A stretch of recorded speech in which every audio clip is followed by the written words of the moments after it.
कुछ नहीं, बिल्कुल अंधेरा। ये बालिकोपेश्वर मंदिर आएगा। हाँ। जो बालिको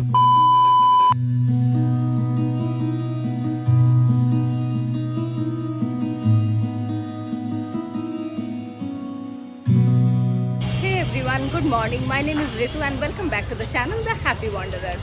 अगर आपने हमारा लास्ट ब्लॉग देखा है तो आपको पता होगा कि कल हम पूरी आए हैं, तो यहाँ पे पूरी होटल पे हम स्टे किए हैं। आज है हमारा डे ट्रिप का प्लान, पूरी डे ट्रिप का प्लान। तो यहाँ पे आसपास की कुछ जगह हम विज़िट करेंगे। तो चलिए शुरू करते हैं आज का ट्रिप।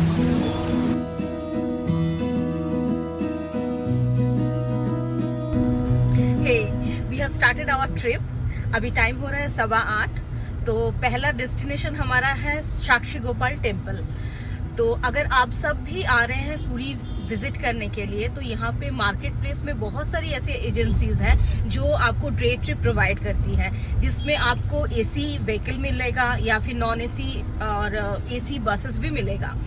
और प्राइसिंग है 300 से 6000 के रेंज पे। तो जैसे आपको सही लगे आप बुकिंग कर सकते हैं डायरेक्ट वहाँ पे जाके।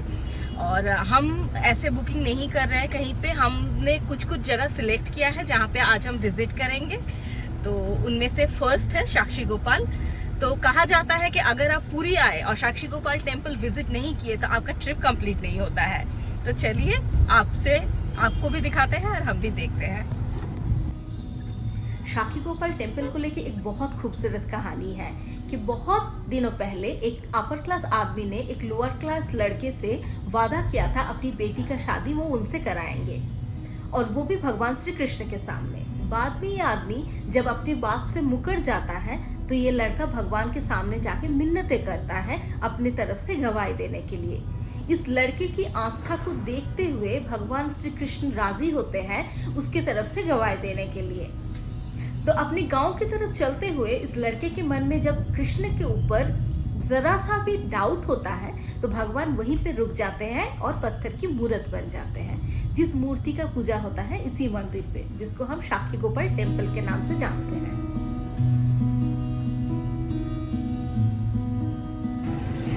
I am standing in front of the Sakshi Gopal temple. इसे साक्षी गोपाल टेम्पल के नाम से भी जाना जाता है। In our understanding, it is a monument for faith and friendship.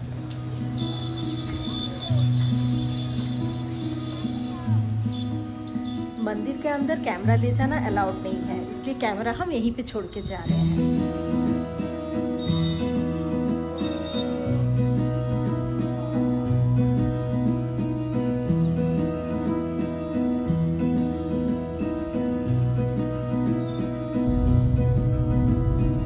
हम लोग साक्षी गोपाल टेम्पल से निकल गए हैं। ये नेक्स्ट डेस्टिनेशन है हमारा धौलीगिरी। यहाँ से डिस्टेंस है अराउंड 33 किलोमीटर और लगेंगे 40 मिनट्स टू रीच देयर। तो चलिए मिलते हैं धौलीगिरी में।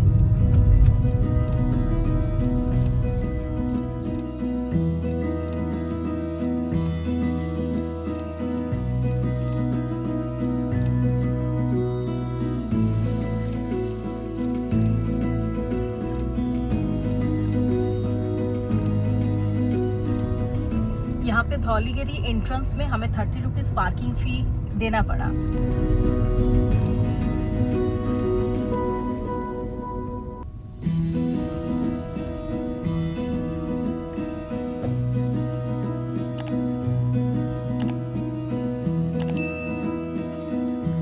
कार पार्क करके हम दोनों चले पगोडा की तरफ पैदल। धूप है, आप भी आ रहे हो तो अम्ब्रेला बिल्कुल जरूर कैरी करें।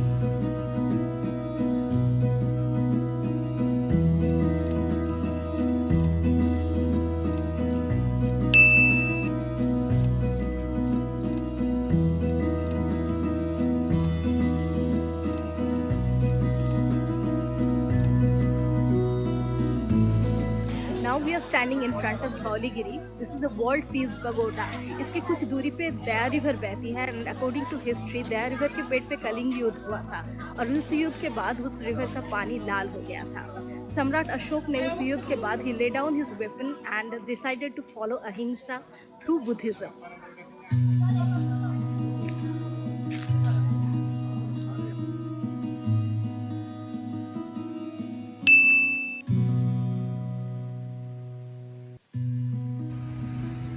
This is the rock where the 12 rules told by Ashok regarding non-violence, morality and peace is engraved.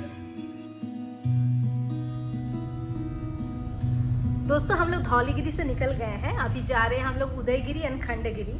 मुझे बहुत दिनों से मन था ये दो जगह देखने का, तो फाइनली हम लोग जा रहे हैं। आधे घंटे में पहुंच जाएंगे। तो अभी बहुत धूप है मगर हम दोनों बहुत एंजॉय कर रहे हैं। तो मिलते हैं थोड़ी देर में। ये है दया नदी।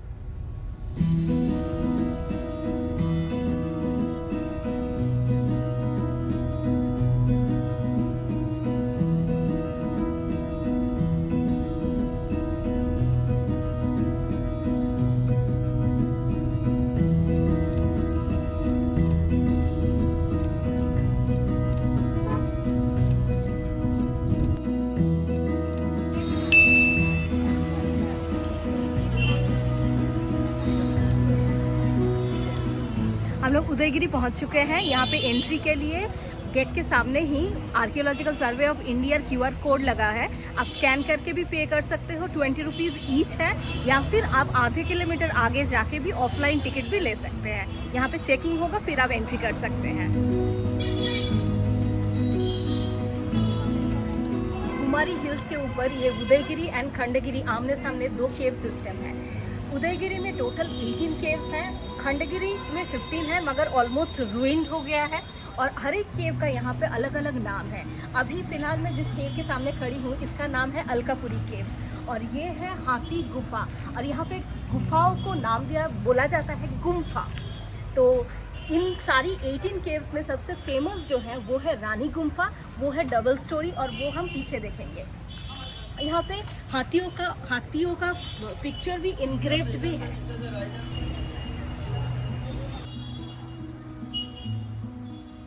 ये सारे केव्स पार्टली मैनमेड है और पार्टली नेचुरल है। मॉम्स उस जमाने में कितने छोटे हुआ करते थे इसकी हाइट से पता चलता है। These are the doors और अंदर ये लोग रहते भी थे और प्रेयर भी करते थे।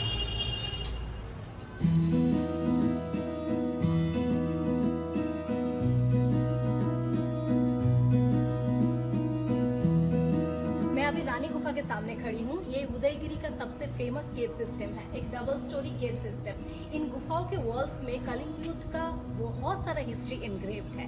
गुफाओं का फ्लोरिंग इतना बढ़िया है कि यहाँ पे कभी पानी स्टोर नहीं होता है, बह जाता है।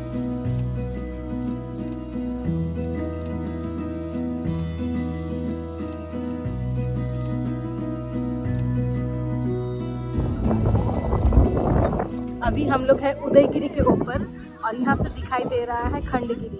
तो आज हम लोग खंडगिरी नहीं जा रहे क्योंकि खंडगिरी ऑलमोस्ट रूइंस है और एक शिव टेम्पल भी यहाँ से दिखाई देता है। और ये रहा पूरा शहर यहाँ से दिखाई देता है।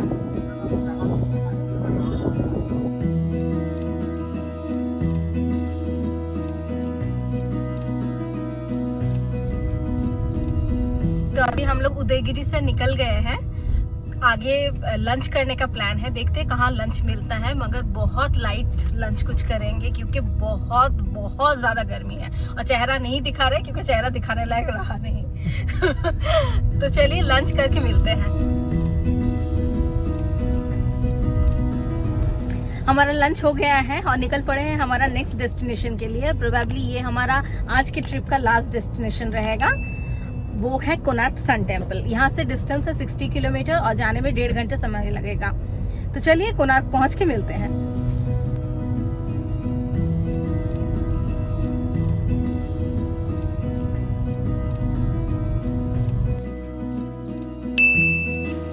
Now we are standing in front of the Konark sun temple. Konark का अर्थ होता है सूर्य का अंश, तो ये मंदिर भी सूर्य के लिए ही समर्पित है। एज पर हिस्टोरियन ये मंदिर लगभग 750 साल पहले राजा नरसिंह देव ने बनाया था और ये मंदिर बनाने के लिए 12,000 लोगों ने लगातार 12 सालों तक काम किया।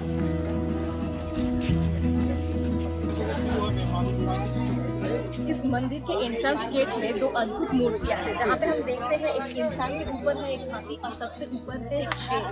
हाथी सिग्निफाइज ग्रीड एंड शेर सिग्निफाइज प्राइड। तो ये माना जाता है कि इंसान का विनाश का कारण होता है उसका लोभ और उसका अहंकार।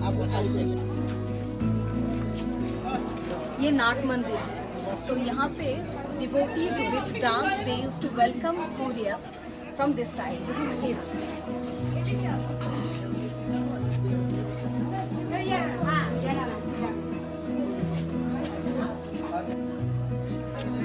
ये है मेन टेम्पल जो रथ के जैसा दिखता है. The chariot consists of 12 pairs of wheels. Each pair signifies a month and a single wheel signifies a fortnight. And each wheel consists of 8 spokes, means 8 prahars, and each prahar of 3 hours.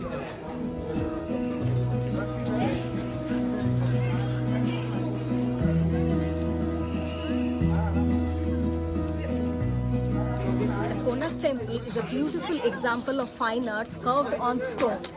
But because of aging and time and weather, the fine arts is getting lost. Although the archaeological department is working hard to preserve it.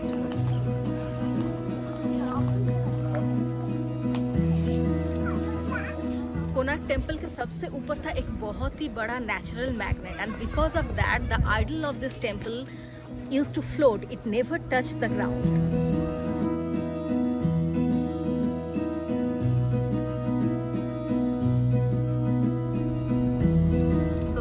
Returning from Konark to our hotel Puri. यहाँ से distance दिखा रहा है 34 kilometres और हमें लगेंगे लगभग 1 our. But Google पता नहीं हमें कहीं कच्ची सड़क से लेके जा रही है, तो पता नहीं कितना टाइम लगेगा.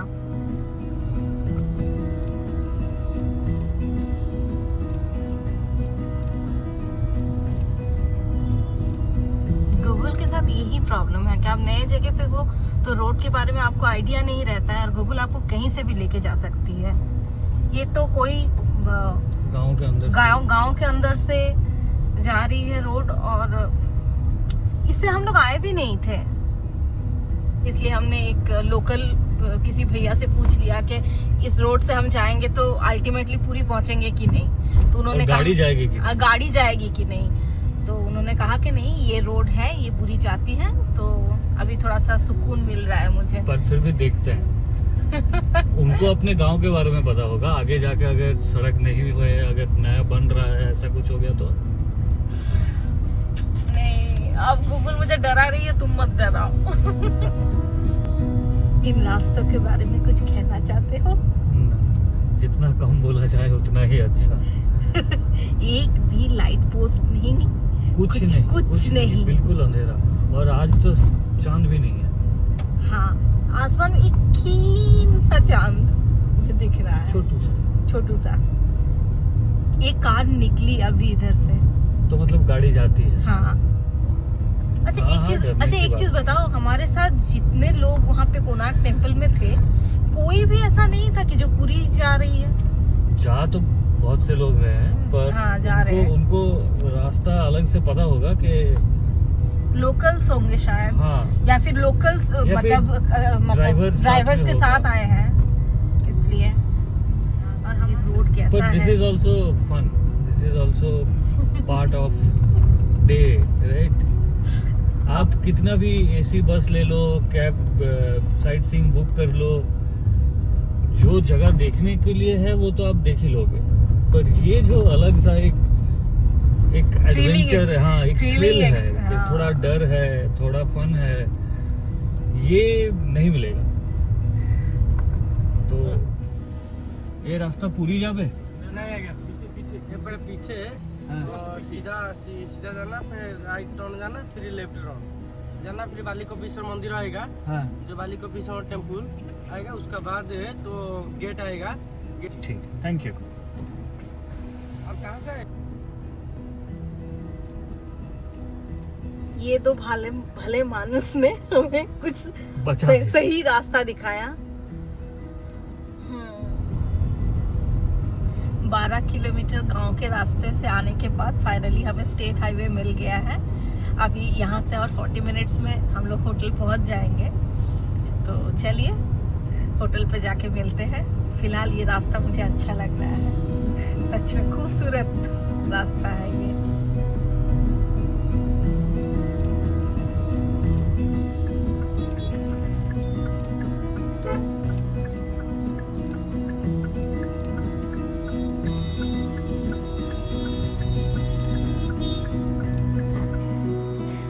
टेम्पल पहुंच चुके हैं, बहुत टायर्ड है बट आज का दिन बहुत अच्छा था, हमने बहुत मज़ा किया।